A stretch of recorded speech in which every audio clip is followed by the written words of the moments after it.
Republican Jack Ciattarelli and Democrat Mikey Sherrill go head-to-head for the final debate in New Jersey's governor's race. Both candidates getting testy at times. Our Brian Yennis has a summer of it for us. Hi, Brian. Hey, Aisha, good morning. Well, it was a heated final debate between Republican nominee for governor Jack Ciattarelli and the Democratic nominee Congresswoman Mikey Sherrill after she accused Ciattarelli of killing New Jerseyans. Ciattarelli once owned a multi-million-dollar medical publishing company that printed educational materials that Democrats like Sherrill say downplayed the risks of opioid misuse. He says it's a lie. Right now, I'd certainly give the president an A. I think he's right about everything that he's doing. Amazing. I think that tells us all we need to know about who Jack Ciattarelli is supporting. I'd give him an F.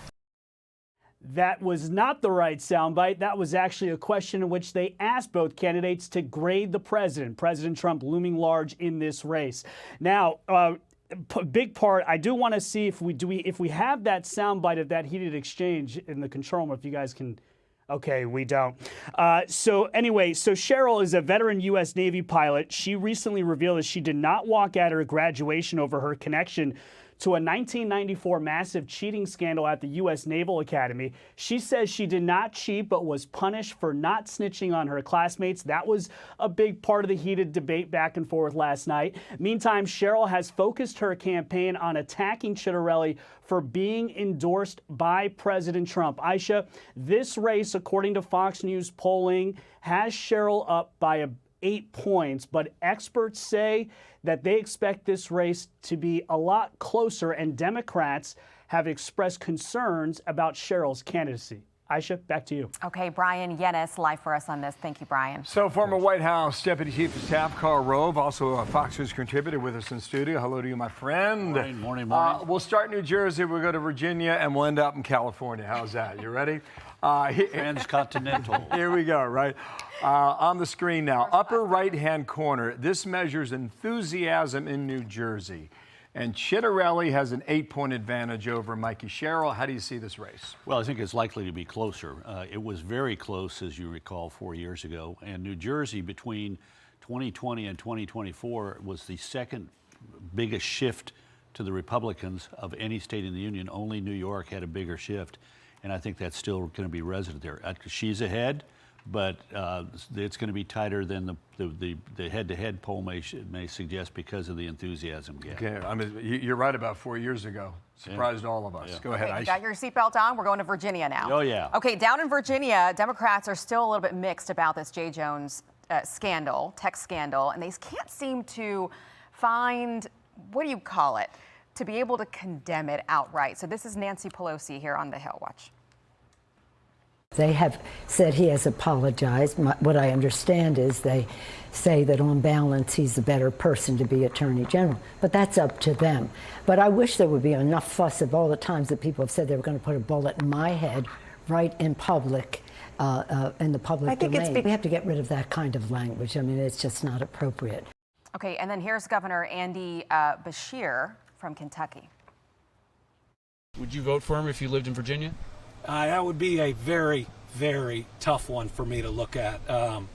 It's just really wrong, and it bothers me. That was probably as close as you're going to get to a condemnation. But pretty astonishing. And think about it. This is a member of the House of Delegates who told a Republican colleague that he put 2 bullets in the speaker of the head, the speaker's head, and even if he was with Adolf Hitler. And then when she gave him a chance to back down, he doubled down. Look, I've started my politics in Virginia. There is something about the Commonwealth that this offends the decency and the standards that the Virginians expect of their public officials. This may be the end of Mr. Jones' career. I would not be surprised to see him lose. Wow, career. Yeah. Oh, yeah. His name's still on the ballot. We'll see how that vote goes. Yeah, and he's not pulling out, which is a mistake for the Democrats. The next couple of weeks are going to be about their inability to get this guy off of the table. Early voting's already underway. I mean, hundreds of thousands have already cast their ballots. In California, Katie Porter is a Democrat. She wants to be governor, and now this is the second clip in 2 days now where she has not been shown in the most favorable light, we'll say. Watch. And the state could lose. Get out of my shot. I wanted to tell you that that's actually incorrect. It's not that it's electric vehicles. It's that if we don't meet the commitments under the Paris Climate Accord. Okay, it does. Okay, you also were in my shot before that. Stay out of my shot. How's that play in politics?